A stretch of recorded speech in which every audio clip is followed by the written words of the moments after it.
really do feel you are my family, and I love coming here. It's one of the highlights of my month, so thank you for every invitation, for giving up time to be here. This story is one that was quite difficult to write, because it's not a really nice story, and yet it's a beautiful story. So the story of Gomer is found in the book of Hosea. He's one of the minor prophets, and she's recorded in the first 3 chapters. You'll find out little bits about Gomer. And when you start to read it, you go, but God, why would you tell someone to marry an unfaithful woman? And it's a beautiful picture of God's covenantal love that transverses through unfaithfulness. And it's how he's our Redeemer and Rescuer. So I hope you enjoy the story of Gomer. Hello, my name is Gomer, and I come from that wonderful northern Israel kingdom. I was born into the family of depiction. And it is a time when the kingdom of Israel is divided. There's a northern kingdom and a southern kingdom. And here in the north, we have a prophet called Amos who goes around telling everyone to repent and return to God, because our kings are pretty wicked. The kings here do as they please. They've forgotten the God of our fathers, and they truly are evil.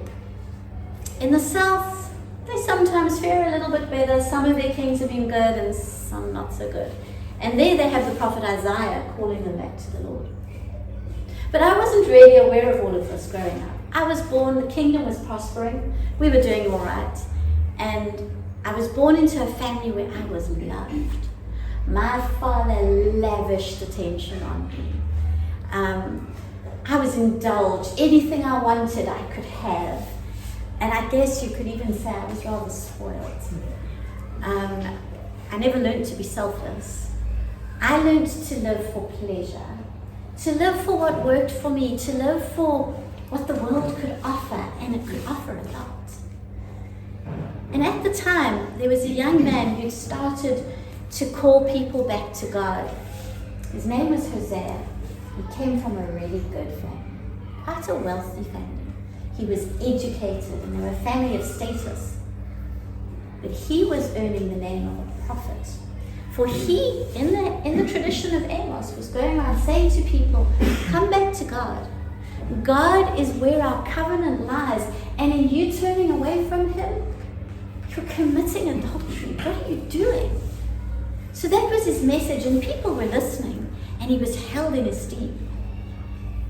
And no one was more surprised than my father when he asked to marry me, because I already had a little bit of a reputation for liking men just a little too much.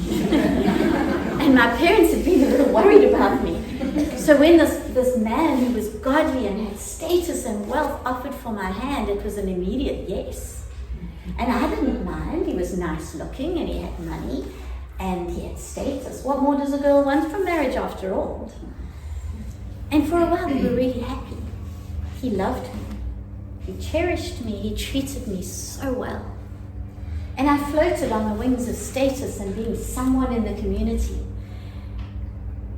And after a while I felt pregnant, as one does, and we had a child, a son.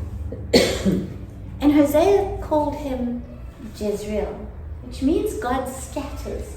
Because at the time his message to the people were, if you continue in the vein that you are now, God will scatter his people. Anyway, I didn't really mind. You know the attention you get when you're pregnant? Mm-hmm. It's wonderful. And you get presents. And it's marvelous when the baby arrives. Everybody helps you and does stuff. And then they stop. And being a mother's jolly hard.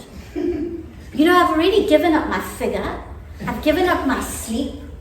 I've given up my time. I feel like I'm giving up my soul for this crying, whiny, messy baby.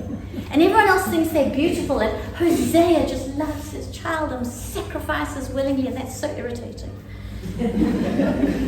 Anyhow, you know, Hosea was lovely, but he kept preaching to the people about God's love and they must repent, and I wanted him to indulge me. Never mind the people. What about me? I'm your wife. Spoil me. And because he continued to do what he felt God had called him to do, I started to spend more time at the market. Because during the time of King Jeroboam, it was an extremely wealthy period in our history, and he'd had all these beautiful cities built with big market squares. And during his reign, we had developed, I suppose you could call them an upper class, wealthy merchants, landowners, who would gather in the marketplace in the afternoon to do business and discuss politics. So in the morning, I would do what I had to do, and then, Jezreel's fine by himself, they don't really notice you, so I'd leave him with a neighbor, and I'd go down to shop and do a few bits and look around. And then the landowners would arrive. And Hosea said they made their money on the backs of the poor. But they were really kind to me, and they created jobs in what they did, so I thought they were great, and they thought I was great. So you could catch their attention so easily, just a smile, knowing flashes, and they'd notice you. And if you gave them a wink, they might buy you some fruit. And if you gave them a kiss, they'd give you jewelry. And more. And that became my daily pattern. I would steal these afternoons of revelry, glasses of wine, stolen moments of passion with men who just adored. And I would run home to get there just before Hosea got home, and I'd gather my child from whichever neighbor had looked after him and quickly throw a meal together. And Hosea was no fool. He knew something was up, but he said nothing. And instead of seeing that as grace and love, I saw it as weakness. So I stayed longer, and I indulged more. And eventually I fell pregnant, and I wasn't sure it was Hosea's. And he said nothing, but in his eyes there was a certain hurt. I could see it on his face, and yet his treatment of me never changed. He was loving and kind and generous. And when our little girl was born, he named her Lo Roha Hama, no mercy. For he said that eventually God's mercy would be over for the people, and they would be destroyed. I didn't care what he called her. All I knew was that I despised her little face. It meant hours of feeding and cleaning, and I've got another snotty nose hanging on my skirts. So as soon as I could, I started to leave her with the servants, because she was company for Jezreel, and I continued my previous life. And I would hide my little secrets with glue.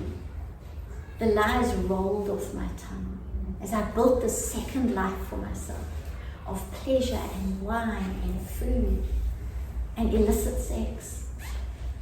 And I fell pregnant again. This time I didn't even pretend that it could be my husband's child. I was contemptuous of his love. The security I'd taken for granted, I was contemptuous of how he loved and cared. And when our son was born, he called him Lo Ami, for God has separated. And he said it was a sign to Israel that God would follow through and allow the Assyrians to take over Israel if they continued to worship for prosperity before Baal, to go and burn before the bulls in Samaria, instead of giving their allegiance and their love to the God they had a covenant with. And for me, that third child was just too much. It was drudgery. It was hard. My neighbors were tired of looking after my children. So was I. And then one of the merchants offered me a life of freedom, a life of no responsibility. He offered to make me his mistress. And without a backward glance, I left my godly husband. I left my small children, and I went. And if I look around this room, I see it in your faces. Judgment, a bit of condemnation, and a lot of pity. For I left gaily, and he installed me in this lavish home with everything I could want. And I've learned that it wasn't a life of freedom for me. It was a life of freedom for him. Because no longer did he have to earn my smiles. No longer did he have to barter for my affection and my body, because he owned them. I didn't even own the house I was in. And he was quite a capricious man. He wasn't an honourable man. And eventually, he grew bored with me. He grew bored with my temper tantrums and my demands. And suddenly being a brat was no longer cute. And eventually, he shoved me into the arms of my mother. He said, "Get out, I have no more need for you. You're whiny and difficult, and I've had you." I was like, "How dare you? I left my husband and children for you." And he said, "That was your choice. One more word, and the clothes I've given you and the jewelry can stay here. So I suggest you know." And the man that he pushed me to was ugly and fat and a little bit less wealthy and a lot less kind. But I had no choice. Where was I to go? No decent person would take me in after what I had done. As I left with my bags, the servants spat behind me, glad to see me go. And from there it was a downward spiral. I was passed from one man to the next, each one less kind, less wealthy, less status, until eventually the last one was done, and I had nowhere to go. And I took the jewelry and the clothes, and I went down to the market, and I sold all I had, just to pay for a room at the back of the shed and some food. And it lasted a little while, but then that too ran out. I was left with nothing.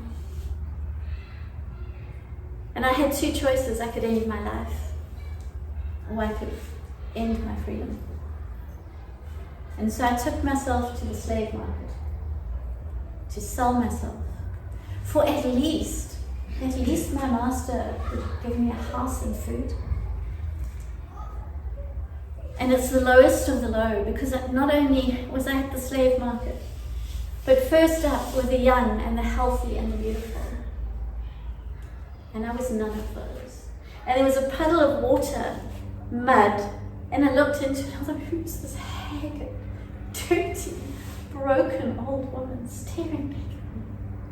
What I have sacrificed for freedom. And I was one of the last to be auctioned. That means I have the least value of all those being sold today.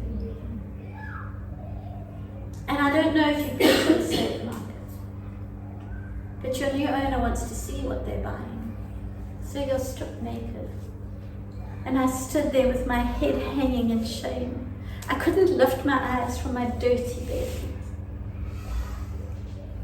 And the auctioneer called my name, and there was silence. Imagine the humiliation. Nobody will offer for me. Nothing. And I heard a man's voice. 15 shekels of silver and barley. I know that voice. I know that voice. It's my husband is buying. And no one else but against him. And so I was sold back to my husband. And I crumpled into the dirt. I was so humiliated, so broken. And then I felt him drop his cloak around me to cover my shame. And he picked me up in his arms and he carried me home. And there he bathed the sin from my body. He washed the filth from my hair and fragranced it with perfume. And he clothed me as his wife. And he reinstated me in the home I had abandoned. And when I eventually could look at him with red, swollen eyes, I don't understand why. And he said to me, "You are the wife of my youth and I love you." And now, what do I value? I value that love. I love you, covenantal love that says, I see you as a bearer of God's very image, and I will cherish you. And Hosea explained to me that when God told him to marry me, a faithless woman, he was showing Israel, no matter how faithless you are, I will still redeem you. I will still come for you. I will pick you up from your sin, and I will cleanse you. And I will fragrance you with my own spirit, clothe you with my righteousness. You don't need to do anything but say yes.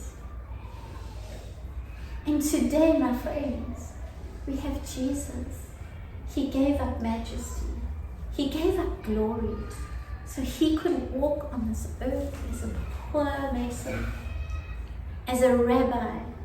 He came to die for you. He came so that you don't need to lie in the dirt in your sin.